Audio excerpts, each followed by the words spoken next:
In the world of MTG Finance, market noise is everywhere. Staying the course and opening your eyes to what's going on out there can save you a lot of money.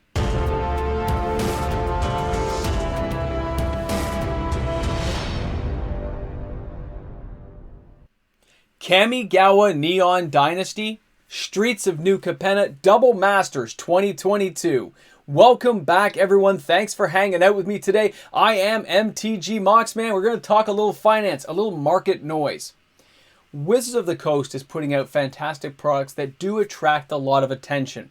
A lot of player base likes to reach into their wallets and buy cards from these sets. But when it comes to the cards out there, when it comes to your personal finance and money, I like to look beyond all that. For myself included, I look not just at the product, but what could be coming down the pipeline. What are some of the things behind the scenes that other people may not be seeing? When we look at the products that have been coming out lately, we got a mob theme. We've got neon colors, right, from Kamigawa. We got things like Brothers War coming up. We're doing like a prequel type thing, going back to Urza and Mishra, duking it out. Dominaria United. But guess what? Look behind all that. Don't just look at what they're handing you. Don't look at the hand waving in the air. Look beyond that. Let's take a look at something here. Let me go to slide 1. So here we have Hidesagu, the Devouring Chaos in neon colors. You see money, right? That's what most of you are thinking right now. You're saying, wow, yeah, I wish I'd had that. These neon things are worth so much money. What was that thing based on? It's based on demons, angels, cards. When you look at that demon and look at the other cards in the set, yes, that one card is worth a lot of money. It's a great lottery card. If you happen to hit one, congratulations if you did. That's epic. Send me a photo. But at the same time, look at that set as a whole and look at the cards behind it. If you guys have been following my top 10 on the weekend, have you noticed things like Otawara, the Soaring City, keeps rising in price? Bozuju, Who Endures, is holding strong. Taknumi, the Abandoned Mire, another card that's kind of staying steady. Seat of the Empire. They're all holding their own. And if you can't get an amazing neon card, there's a lot of value in Kamigawa. There's a lot of stores and people out there hoping you trade in that mana base, because that mana base was not just designed for Kamigawa. It's great that it's there, but it's also going to be played in things like Commander. It's one of those things that's not going to go down in value in my eyes. They're going to hold strong and find homes, and that's where a lot of value will be driven going forward. So don't be so tempted to trade in some of those cards thinking it's a good high price, it's a good deal. The longevity of these cards and the amount of sets Wizards prints means there's a limit on how fast they can reprint. There's how the timeline it'll take them to reprint a set like that, other than maybe a secret layer, could be a little bit longer than most people realize, which will drive the value of those cards going forward.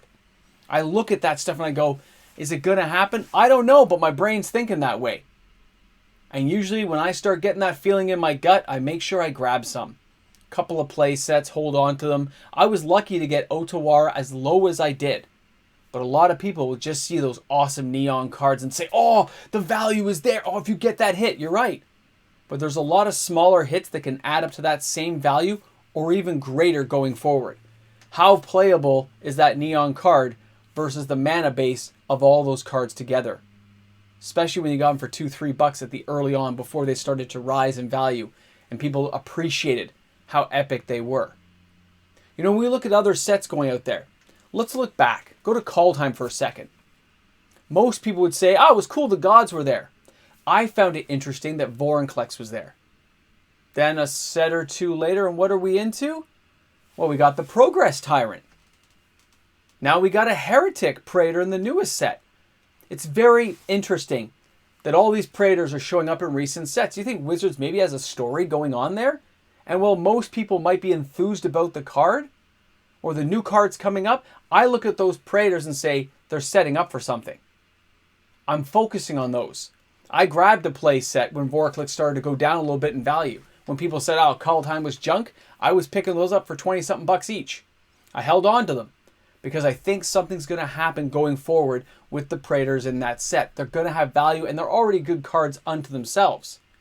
Interesting stuff. When we take a look at the Praetors here, I get the cool Phyrexian writing. Vorinclex, doubling counters, taking half of counters. Progress Tyrant, doubling over the powers of your stuff and making your opponent's stuff fail. Very cool. And then you got Ubra. Hey, he's got haste. He's a 4/4. He's 5 at the beginning of your upkeep. Exile the top card of your library, and you can play that card. Very interesting effects they're putting on these Praetors, and they're showing up in all these different sets. So I'm making sure to grab some of those and hold on to them. I'm not being all enthralled by what's going on out there. There's great cards in every set. But the story behind what they're doing can drive certain sets forward. Now we have Dominaria United coming up. We got the Brothers' War. We got Baldur's Gate getting spoiled and out there. So, right now for me, Baldur's Gate looks about on par with D&D. A few cool cards. I like some of the ideas. I love the flavor. But is there going to be a chase card? Because remember, it's a premium product they're charging a lot of money for. It's $400 a box plus Canadian dollars, guys. Canadian dollars. So if it's going to be $460 a box, to me there has to be a chase card in there somewhere, like a Jeweled Lotus. There has to be something. Because the cards I'm seeing aren't driving the box value. So what's going to be in that set to make it worth that much money? When I go ahead and look at Dominaria United, that's where I think those Phyrexians are going to tie into. As much as I would hope for Team Thrall, I bet it's going to be a Phyrexian invasion of some kind. So maybe these Phyrexian Praetors have something to do with it. Maybe they'll be important when we see that new set in Dominaria United drop.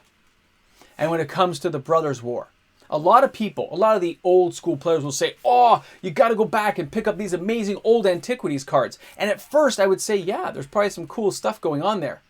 There's probably some awesome stuff when you look at reserve list cards like Damping Field from Antiquities. And you go, look at this set. Look at the awesomeness that is going on. Oh, it's a very affordable card. You got Commander, Legacy, Vintage, Old School. The sales are high. You're right. It has all that going for it. But remember, as cool as that old card is, Wizards doesn't care about it. They're not going to make money directly from that, so Wizards isn't going to do it.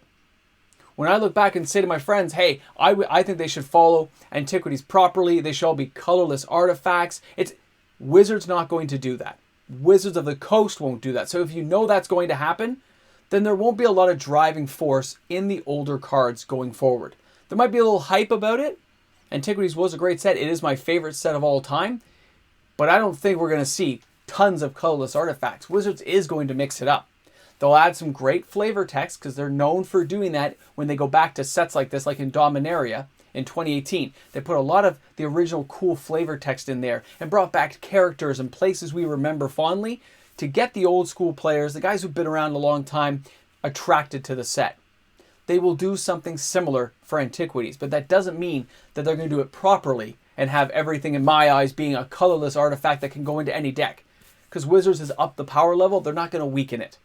They're not going to go back to the old school power level of 1994. They're going to have the new power level to suit their new game needs and the player base that's attached to it. So we can dream for some of these things to happen. I think Wizards will go more with the flavor text. They'll go with a few cards and a few remakes to really get some of us going. But they are driving it toward the new player base coming up. They want to get people's dollars. They got to make things attractive. They got to add white artifacts and red artifacts and green artifacts and blue artifacts and every color under the sun to drive that player base forward while still kind of holding true to some of the storyline of what was going on in the set. I think a lot of people will look and just say, it's going to be this. It's not going to be. As much as I would love it to be as well, that's just not the way Wizards does things. They don't care about that old world anymore. They're branching it out in any way they can to make sure the value gets driven forward in a set. Dominaria United 2018, they saw the success. They cut the taps off early. They ended that production run early and they go, oh, how can we get that money? Well, they're going back there again, Dominaria United. And they're going to get that money this time. It won't be short run. They'll make sure to do everything just right to make sure they tap into our dollars while still hitting up all the players from 2018 who love the set that much and the people from old school. Wizards knows what they're doing. But you have to look beyond the noise of what's going on out there. Decide for yourself what you think is important in the game. You can watch all these different YouTube channels with all these different perspectives. But it's your hard-earned money you're spending. So if you want to make sure you don't get ripped off, you want to make sure you're not going to get taken for a ride, take a good look, decide what's important to you. Because for me, I'm looking for cards of value going forward. And before we finish things off, have you noticed people are talking about Double Masters 2022? We talked about Baldur's Gate, all this new stuff. Did you go backwards? Did we step back to this way and say, hey, what's over here? Modern Horizons 2 box sales are going down big time. They're not selling. Nobody's cracking it anymore. Well, when people aren't cracking old boxes like that, I know old, I mean, less than a couple of years old, but when they start going down because money is moving on to new products, we've talked about this. Some of the cards in those sets will start to rise. If they don't reprint fetch lands this year, fetch lands will start to go up. If they don't start bringing back cards again like Cabal Coffers and reprinting them, that card's going to go back up, right? Don't forget Yavimaya, Cradle of Growth. All-time low was like, what, $14? I told people to buy it because I knew those boxes were going to stop being sold. It's a premium product with a high price tag, and people start buying up what's out there the more they get into the LGSs and start playing with their commander decks and realize, oh, I didn't buy any of those. I need a couple of them. I want some for this or some for that, some for my modern decks, some for commander decks, and they realize they're all starting to tick up by $1 or $2 every month. These are those little things that people don't think about because they're so enthralled with what people are telling them to look at, the amazing cards and deals out there. You sometimes have to look back at the stuff that just happened. Crimson Vow, it's going to go up. Midnight Hunt, yep, people are just forgetting about it right now. Ikoria, guys, this value is going to be driven to those places. We have Triomes from Ikoria. That box is already going up. Now we got Streets of New Capenna. Exciting and flashy. But a lot of people will realize the Triomes are in there. Don't go trading that stuff away. You hold on to your Triomes. If they drop dirt cheap again, like $4 when they did in Ikoria, buy them up. Hold on to them because we already know what happened to the other Triomes. And depending on how much New Capenna gets opened, there could be a flood on the market driving the price down. It's interesting stuff. Guys, thanks a lot for tuning in today. Thanks a lot for listening to me gabber on about all this crazy stuff going on out there and what I look for looking beyond that noise, because there's a lot of information out there. You just got to take time to sift through it and decide what's important for you. I'm looking forward to seeing your comments in the comments section. Have an awesome day wherever you are in the world of Magic. And of course, an awesome shout out to all my patrons on the Patreon. You guys make these videos happen each and every day. Patrons rock! You guys shape the world. Have a great day, everyone. I'll see you soon. Giving this card the beat down. Welcome, everyone, to the after party of what goes on after the videos. If you're new to the channel and you made it this far, congratulations. Most people never see what happens behind the scenes. Today's 10K card is brought to you by the 10K card, represented by my awesome patrons on the channel, and it's a Drana's Silencer going in the 10K box. I had my pre-release this weekend. I had a totally fantastic time. If you're asking how I did, I didn't lose any matches. I won everything. Didn't lose a single match and had a good time doing it. But of course, I don't claim any prizes. That's not why I go to these things. I go to challenge myself, and I give the prize pool away to all the people I beat up and had a good time playing with. And of course, 1,795 subscribers away from 10K. It's another step closer. Pretty epic stuff, guys. Have an awesome day wherever you are in the world of Magic, because we deserve this. And don't forget to bring a friend to Magic so you can keep that cycle of awesome fun going on each and every day. I'll talk to you guys soon. Enjoy the day, because right now it's actually still sunny outside. I'm getting ready for the live stream. We're going to paw. We're going to paw? I didn't even say anything there. That word just died on my lips. We're going to party. That's what I meant to say. Party. Now you know how many takes it must take me to get through an entire video, because I do those kind of mistakes all the time. Guys, have an awesome one. Nachos and cheese.